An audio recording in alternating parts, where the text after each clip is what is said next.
Magandang araw, Misteri. Ako po si Ella at matagal na po akong tagapakinig ng programa ninyo. Hindi ko po akalain na darating ang araw na ako mismo ang magsusulat ng kwento rito. Pero wala na po akong ibang mapagsabihan. Wala akong ibang makakapitan. Sana po ay mabigyan niyo ng pansin ang liham kong ito. Hindi ko na po alam kung paano ko mapagpapatuloy, lalo na't ang taong akala kong magiging kakampi ko habang buhay, siya palang sisira sa akin. Hello po mga kamisteryo. Bago ko po simulan ang ating kwento, nais ko po muna kayong anyayahan na mag-subscribe sa aming channel. Maraming salamat po at simulan na natin ang kwentong Kababalagan.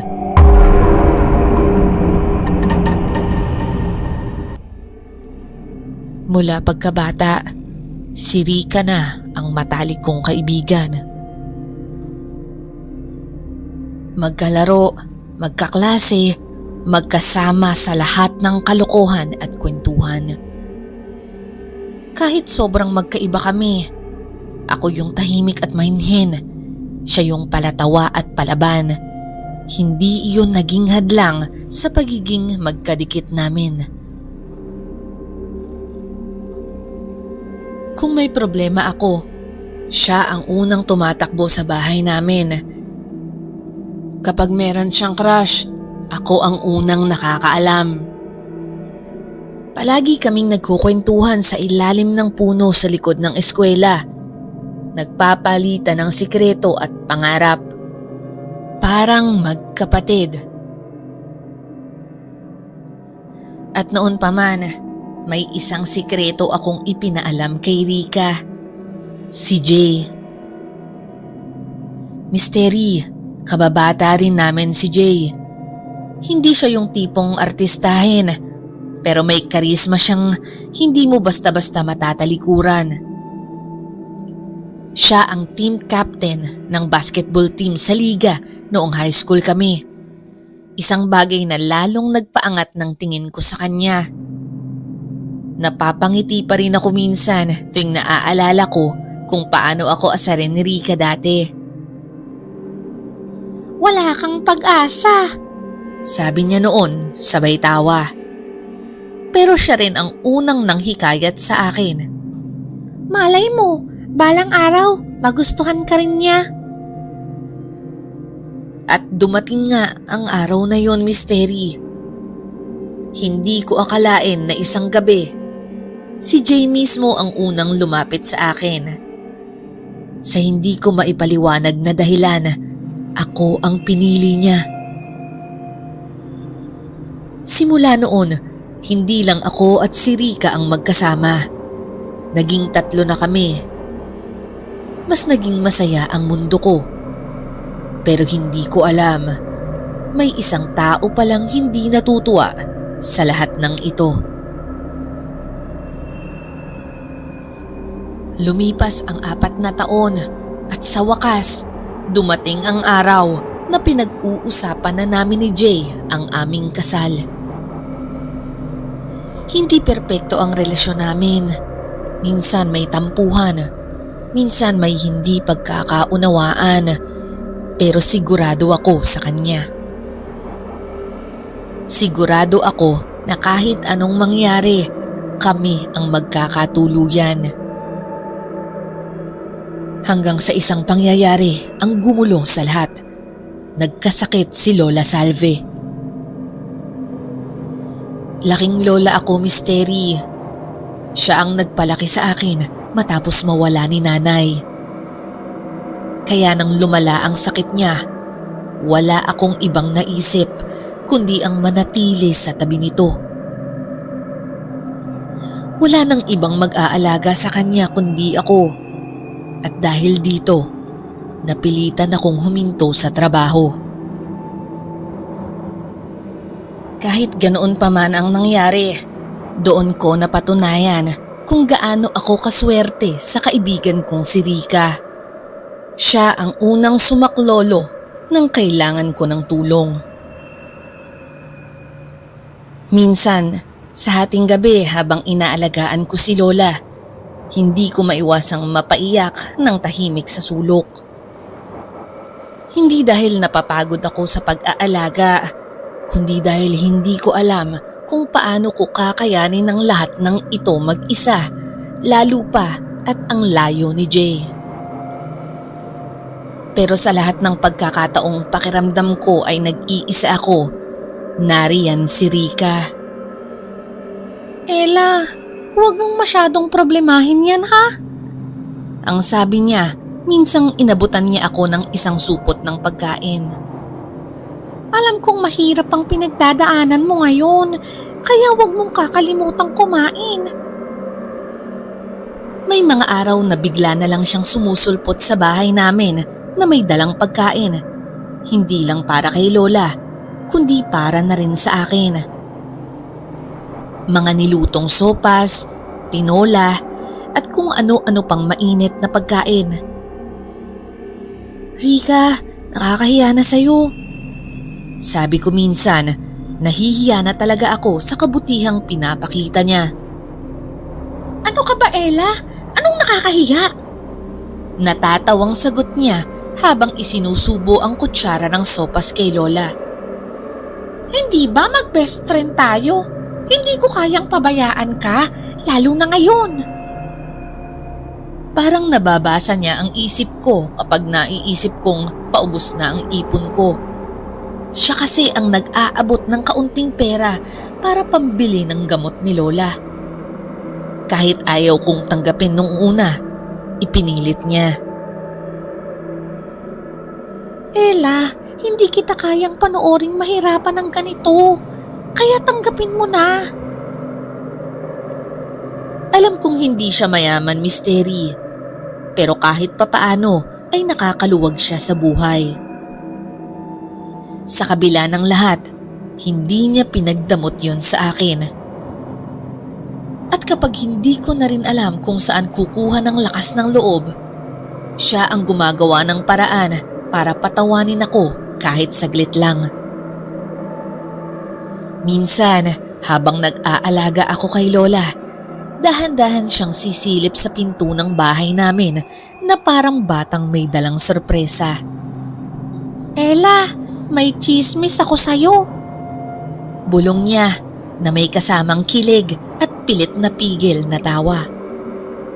Ano na namang kalokohan yan, Rika? Pabiro kong sagot kahit alam kong kakagat ako sa kwento niya. At kapag nagsimula na siyang magkwento ng mga walang kwentang bagay, tulad ng kung paano nadulas ang isang regular naming customer sa restaurant o kung paano siya pinormahan ng tindero ng isaw sa kanto, ay napapatawa na lang din ako. Sa mga panahong pakiramdam ko ay pasan ko ang mundo, si Rika ang bumubuhat sa akin. At dahil doon, mas lalo akong nagkaroon ng utang na loob sa kanya. Kaya ipinangako ko sa sarili ko, sa oras na makabalik ako sa trabaho, bababaan ko ang sarili kong pride at babawiin ko ang lahat ng kabutihang ginawa niya para sa akin. Pero unti-unti pa rin nagkaproblema ang lahat, pati ang relasyon namin ni Jay. Habang lumalala ang sitwasyon ni Lola, mas gumugulo ang mundo ko. Ang dating madalas naming pagkikita ni Jay ay unti-unting naging lingguhan, hanggang sa minsan isang beses sa isang buwan na lang. At sa bawat lumilipas na araw na hindi kami nagkikita, pakiramdam ko ay may nawawalang piraso sa pagitan namin. Hindi ko gusto ang ganitong pakiramdam, Miss Terry. Hindi ko gusto ang distansyang unti-unting bumubuo sa amin. Pero hindi ko alam kung paano ito aayusin. Si Jay, palaging abala sa trabaho. Ako naman, hindi makaalis sa tabi ni Lola. Hanggang sa isang gabi, habang nakaupo ako sa labas ng bahay, nakatitig sa madilim na kalangitan, biglang dumating si Jay. Nakangiti siya pero alam kong may bumabagabag sa kanya. Hindi ko man tanungin, nararamdaman kong may gusto siyang sabihin sa akin. Umupo siya sa tabi ko, kinuha ang kamay ko at marahang hinaplos. Ella, may gusto kong pag-usapan natin. Ano yun, Jay? Bumuntong hininga siya bago muling nagsalita. Bakit hindi na lang kayo lumipat dito? Napakurap ako sa narinig ko, naguluhan. Saan? Sa tinutuluyan kong apartment malapit sa opisina ko. Palagi na tayong magkasama. Matutulungan pa kitang alagaan si Lola. Tumitig lang ako sa kanya. Gusto kong intindihin ang punto niya, pero alam kong hindi ganun kasimple yun. Napalingon ako sa loob ng bahay, sa maliit na sala namin, sa lumang duyan ni Lola sa tabi ng bintana, sa dingding na punong-puno ng mga lumang larawan namin mula pagkabata. Paano ko iiwan ang bahay na kinalakhan ko? Paano ko pipilitin si Lola na umalis sa lugar na naging mundo niya sa napakaraming taon? Tinignan ko si Jay. Halata sa mukha niya ang pagod. Alam kong hindi niya ako pinipilit, pero alam kong gusto niyang marinig ang sagot ko. Jay, hindi ganun kadali yun. Mahina akong sagot. Alam mong ayaw ni Lolang umalis dito. Napailing siya, bumuntong hininga ng malalim. Ella, ang hirap kasi. Gusto kitang alagaan. Gusto kong alagaan si Lola. Pero ang layo niyo sa akin eh. Sa pagkakataong yun, hindi ko na alam ang isasagot ko. Ang totoo, gustong gusto ko rin siyang makita palagi. Gusto ko rin siyang makasama araw-araw. Pero paano ko iiwan si Lola? Paano ako pipili sa pagitan ng dalawang pinakamahalagang tao sa buhay ko? Tumingin siya sa akin, may bahagyang lungkot sa mga mata niya. Hindi ko naman sinasabing iwan mo si Lola, Ella. Ang sinasabi ko lang, baka may paraan para hindi tayo mahirapan ng ganito. Napayuko ako at pakiramdam ko, ipit na ipit ako. Napakahirap ng sitwasyon namin. Alam kong gusto lang ni Jay na maging madali para sa aming dalawa ang lahat. Pero paano kung hindi ganon kasimple? Paano kung walang madaling paraan? Doon ko naramdaman ang takot. Ang takot na baka unti-unting lumayo si Jay sa akin. Kaya lumapit ako sa nag-iisang taong alam kong makakatulong sa akin, si Rika. Kinabukasan, dumiretso ako sa kanila. Nadatnan ko siyang nakaupo sa sofa, nagmamasid sa labas ng bintana. Pagpasok ko, agad niya akong tinapunan ng tingin at ngumiti. Uy, napadalaw ka. Anong problema? Umupo ako sa tabi niya, ramdam ang bigat sa dibdib ko. Rika, hindi ko na alam ang gagawin ko eh. Tungkol kay Jay, no? Oo eh. Gusto niyang lumipat kami ni Lola sa bayan para mas madali kaming magkasama. Pero hindi ko pwedeng pilitin si Lola. Hindi siya sanay sa ibang lugar at alam kong hindi siya magiging masaya kung ilalayo ko siya rito. Tahimik lamang siyang nakinig. Alam kong kahit hindi ko sabihin lahat, naiintindihan niya ako. Matapos ang ilang saglit, hinawakan niya ang kamay ko at tumango. Alam mo, Ella, tama ka. Si Lola mo ang dapat mong unahin. Hindi mo siya pwedeng pilitin lumipat. Lalo na sa sitwasyon niya ngayon. Mahirap yun para sa kanya. Tsaka isipin mo, paano kung hindi rin kayo magtagal sa bagong lugar? Mas lalo lang siyang mahihirapan. Sa puntong yon, Mystery, kahit papaano, gumaan ang pakiramdam ko. Tama kasi siya, hindi ko kailangang madaliin ang bagay na to. Ngumiti siya at tinapik ang balikat ko. Huwag kang mag-alala, Ella. Andito naman ako para sa'yo. Sa inyo ni Lola. Hindi kita pababayaan. Napayakap naman ako sa kanya nang marinig ko ang sinabi niya. Salamat, Rika, ha? Hindi ko alam kung anong gagawin ko kung wala ka. At sa sandaling yon, naniwala ako na siya ang tunay kong kakampi. Nagulat ako nang mabalitaan ko isang araw na nagpakabit si Rika ng telepono sa bahay nila.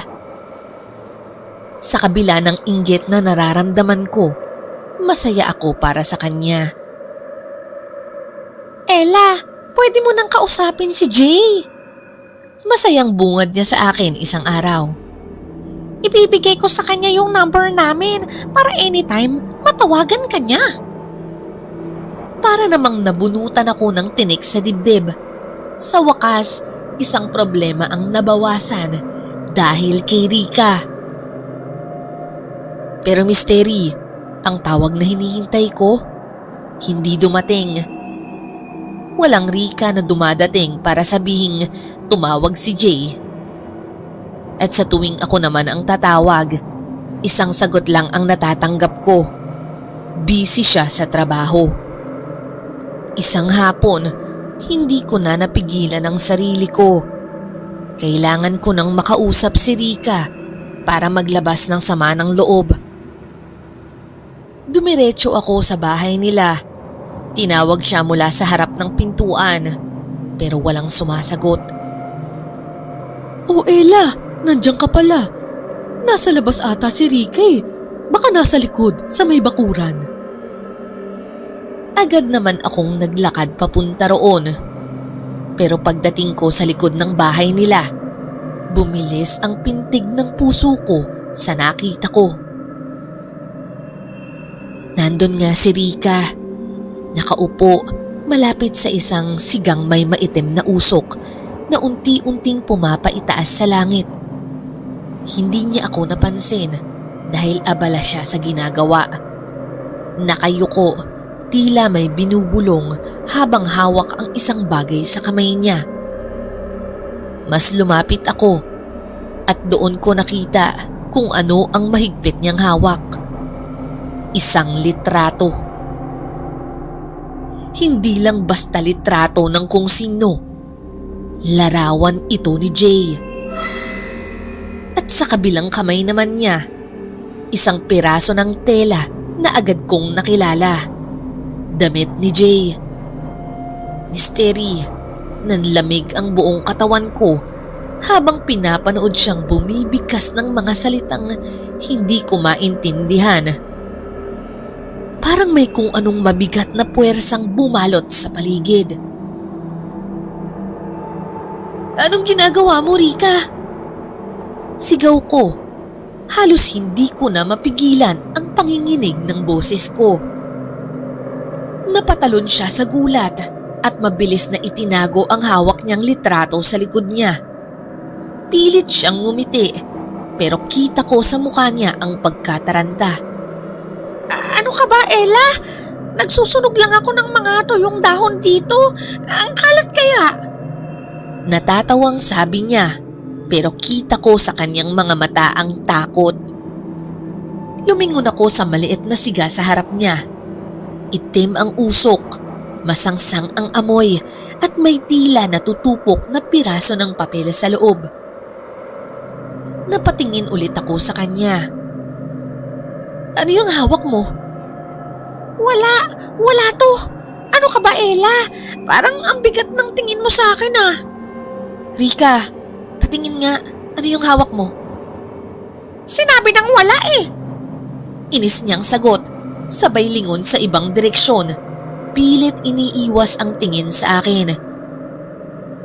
Pero kahit anong tago niya, nakita ko pa rin. Sa sulok ng litratong hawak niya, kita ko pa rin ng bahagya ang mukha ni Jay. Nanginginig ang katawan ko. Napatunayan ko na talaga. Ano yung ibig sabihin ng hawak mo, Rika? Si Jay yan, di ba? Tila nawalan siya ng boses. Kumuyom ang mga palad niya, pero hindi na niya maikubli ang katotohanan. Sagutin mo ko! Anong ginagawa mo sa litrato ni Jay? Napakalakas na ng boses ko ng mga panahong yun. Umamin ka, ginagayuma mo ba si Jay? Muling bumakas ang gulat sa kanyang muka, pero mabilis niyang pinilit ang kanyang sarili ng ngumiti. Tila ba sinasabing hindi ko alam ang sinasabi ko. Ella, ang OA mo naman. Ano bang pinagsasasabi mo? Huwag mo kong gawing tanga, Rika. Huli kita mismo. At yung ginagawa mo. Ano yan? Bakit mo hawak-hawak ang litrato ni Jay? Ano ka ba? Wala to, Ella. Ano lang to? Trip-trip lang. Trip? Ito ang tawag mong trip? Yan ba ang tawag mo sa panggagayuma? Halos lumipad sa hangin ang huling salitang binitiwan ko.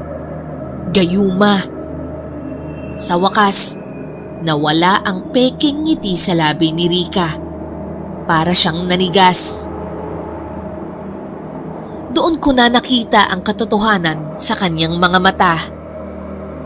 At ang tahimik na pagkumpirma sa pinakamasakit na katotohanang hindi ko inakalang mararanasan ko mula sa sarili kong kaibigan. Humahangos akong umuwi sa bahay. Halos hindi ko maramdaman ang bigat ng katawan ko sa bilis ng pagtakbo ko. Nanginginig ang mga kamay ko. Ramdam ko pa rin ang malamig na hangin na dumaan sa akin mula sa likod ng bahay ni Rika. Parang may bumabalot na hindi ko maipaliwanag na puwersa. Pagdating ko sa bahay, agad akong sinalubong ni Lola Salve. Nakaupo siya sa may pintuan. Nakataas ang manipis niyang kumot sa balikat. Tila hinihintay ako. Pero sa oras na makita niya ang luhaan kong muka, agad siyang napatayo. Ella, anong nangyari? May bahid ng pag-aalala sa kanyang tinig. Napahinto ako sa harap niya. Hindi ko alam kung paano ko bibigkasin ang sasabihin ko. Mystery, masyadong mabigat. Mas masakit kaysa sa inaakala ko. Pero sa isang iglap, parang kusa na lang lumabas ang mga salita sa bibig ko. Lola, ginagayuman ni Rika si Jay. Nanlamig ako matapos ko yung sabihin. Si Rika, ang matalik kong kaibigan, ang pinagkatiwalaan ko ng lahat, ang itinuring kong kapatid. Siya ang sumira sa akin. Sa halip na mabigla, tumango lang si Lola Salve. May bahid ng pagkaunawa sa kanyang muka. Sabi ko na nga ba? Ano pong ibig niyong sabihin, Lola? Huminga siya ng malalim bago ako tinignan. Matagal ko ng kutob iyan. Hindi lang si Jay ang kinukulam ni Rika. Pati ako. Ano? Muli akong kinilabutan, Mystery. Si Jay at si Lola? Kaya hindi gumagaling ang sakit ko. Ang mga dinadalang pagkain ni Rika rito, may halong kulam. Sa isang iglap, parang biglang nagtagpi-tagpi ang lahat sa isip ko. Ang hindi maipaliwanag na panghihina ni Lola. Ang unti-unti niyang panlalamig sa loob ng maraming buwan. At ngayon, ang biglang pagbuti ng kanyang kalagayan. Biglang napalunok ako. Kulam? Lola, Gayuma lang ang ginawa niya. Masasabi na bang kulang yun? Sa halip na sumagot agad, tumitig lang sa akin si Lola. Ang dati niyang mahinang katawan ay parang biglang nagkaroon ng panibagong lakas. Ang mga mata niya, matalim at puno ng paninindigan. Ang gayuma anak ay isang anyo ng kulam. Kapag pinilit mong baguhin ang damdamin ng isang tao sa hindi natural na paraan, ito ay pangungulam. At kapag sinubukan mong gamitin ang mahika upang manipulahin ang ibang tao, mas nagiging madilim ang epekto nito. Nanlambot ang tuhod ko sa narinig ko kay Lola. Hindi ko akalain na ganito kalalim ang ginawa ni Rika. Parang isang malamig na kamay ang dumampi sa bato ko habang iniisip ko ang lahat. Ano pa ang nagawa niya nang hindi ko alam? At bakit? Bakit niya kailangang gawin to sa akin? Sa kabila ng sakit, ramdam ko rin ang matinding galit. Paano niya nagawang magpakita ng pagmamalasakit sa akin habang unti-unting sinisira ang lahat ng mahalaga sa akin? Huminga ng malalim si Lola. Ella, simula nang hindi ko kinain ang mga pasalubong ni Rika, unti-unti akong gumaling. Napatingin ako sa kanya. Biglang napansin ang pagbabago sa kanyang muka.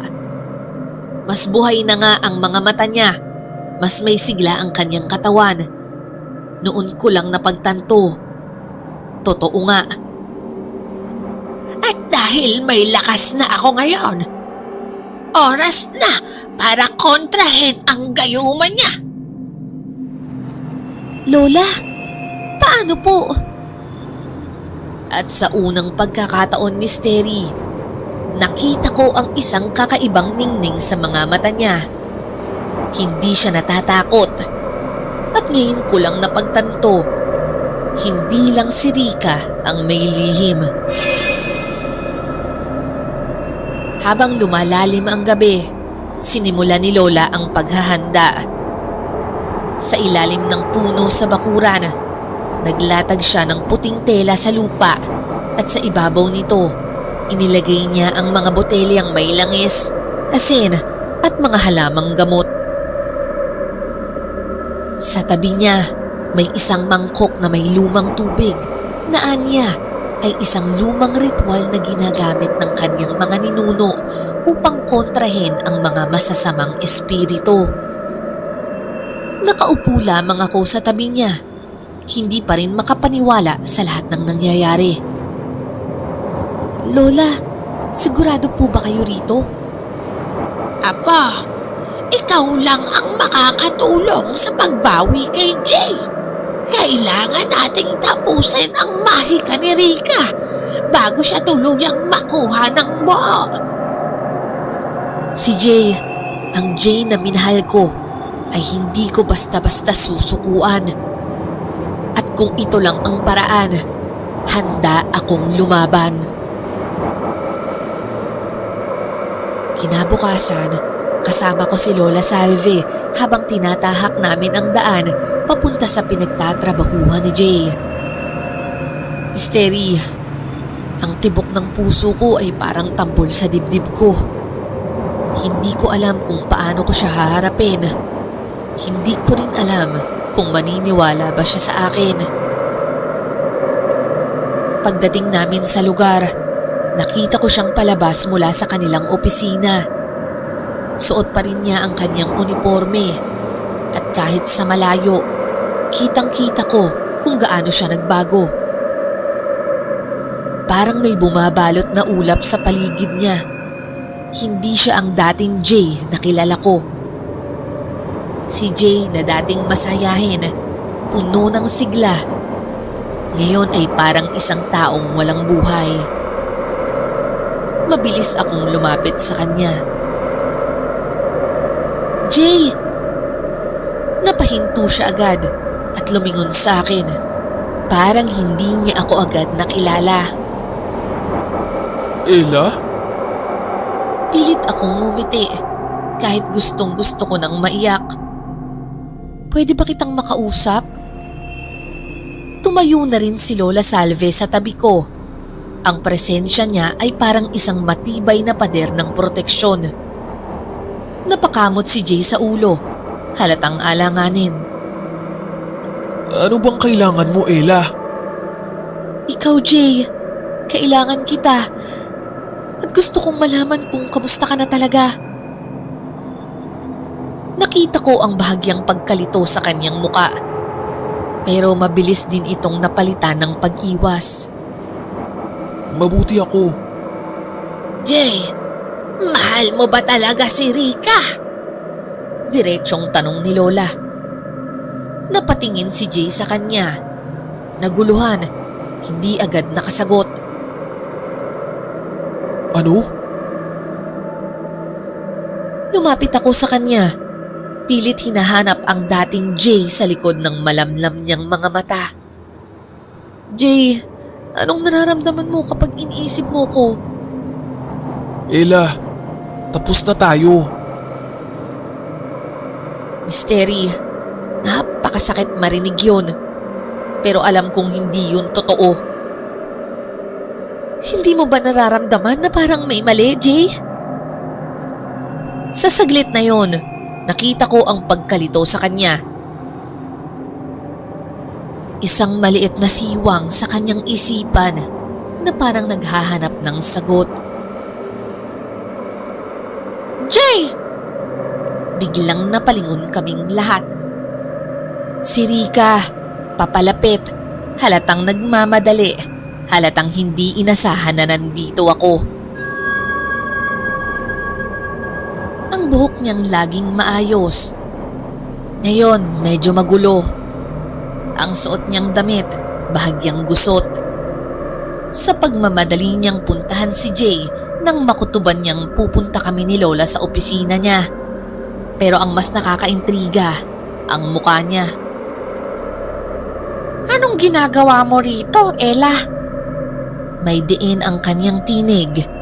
Pilit na kumakalma, pero ramdam ko ang pagpipigil niya sa sarili. Dapat ako nagtatanong niyan, Rika. Bakit parang kinakabahan ka? Ha? Bakit naman ako kakabahan? Hindi na ako magpapaligoy-ligoy pa, Rika. Alam kong ginayuma mo si Jay. Kita ko naman kung paano biglang nag-iba ang postura niya. Pero ang nakakatawa, hindi niya ako tinawanan o pinabulaanan. Sa halip, tumawa siya ng bahagya, pero hindi yung natural na tawa. Anong kalokohan to, Ella? Sinong nagsabi sa'yo niyan? Si Lola Salve. Si Lola? Matanda na yun, Ella. Huwag kang magpadala sa mga pamahiin niya. Kung pamahiin lang, bakit biglang gumaling si Lola nang hindi na niya kinakain yung mga pagkain mo? Hindi naman siya nakasagot agad. Bahagya siyang napalunok at napatingin kay Lola. At si Jay? Itinuro ko ang lalaking tahimik lang na nakatayo, tila may kung anong tinatangkang alalahanin. Bakit bigla na lang siyang nag-iba mula nang magsimula kang maging mabait sa amin? Biglang tumawa naman si Rika. Pero hindi na siya kasing galing magtago ng emosyon niya.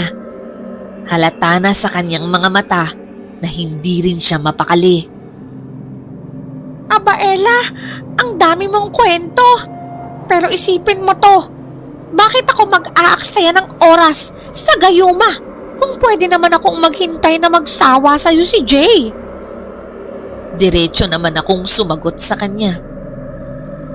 Rika, alam mong hindi ka pwedeng maghintay. Dahil alam mong kahit kailan, hindi ako kayang iwan ni Jay. Sa saglit na yon, kumurap si Jay. Tila may biglang sumakit sa ulo niya. Hinawakan ko naman agad ang braso niya. Jay, mahal mo ba talaga si Rika? Biglang napalingon si Rika sa kanya. May takot sa mukha niya. Jay, huwag mo siyang pakinggan. Nilalason lang niyang utak mo. Hindi mo ba nakikita? Nagpapa-victim lang yan. Lahat gagawin niya para siraan ako sa'yo. Pero hindi na siya pinakinggan ni Jay. Dahan-dahang lumingon ito sa kanya. At sa unang pagkakataon, parang bumabalik na ang sigla sa mga mata niya. Rika, anong ginawa mo sa akin? Kitang-kita ko kung paano unti-unting nagbago ang ekspresyon ni Rika. Mula sa pagiging kampante, ngayon ay para siyang asong naguguluhan kung lalaban o tatakbo. Ano tong nararamdaman ko? Itinakip ni Jay ang kamay sa ulo niya. Tila may mabigat na biglang bumalot sa isip niya. At sa pagkakataong yun, alam kong bumagsak na ang depensa ni Rika. Napatitig siya sa akin, pero hindi na siya ang kumpiyansadong Rika na kilala ko. Ang nakita ko ngayon ay isang desperadong babae. Isang babaeng nahuli sa sarili niyang patibong. At sa isang saglit, nawala ang peke niyang ngiti. Alam mo, Ella, kung hindi ka lang naging hadlang, hindi ko na sana kailangang gawin to. Sa tingin mo ba, makukuha mo talaga siya ng ganyan? Kasi alam mo, Rika, kahit anong gawin mo, hindi mo kailanman magagawang ipilit ang isang bagay na hindi para sa'yo. At sa unang pagkakataon, nakita ko sa mga mata niya ang isang bagay na hindi ko inaasahan. Takot.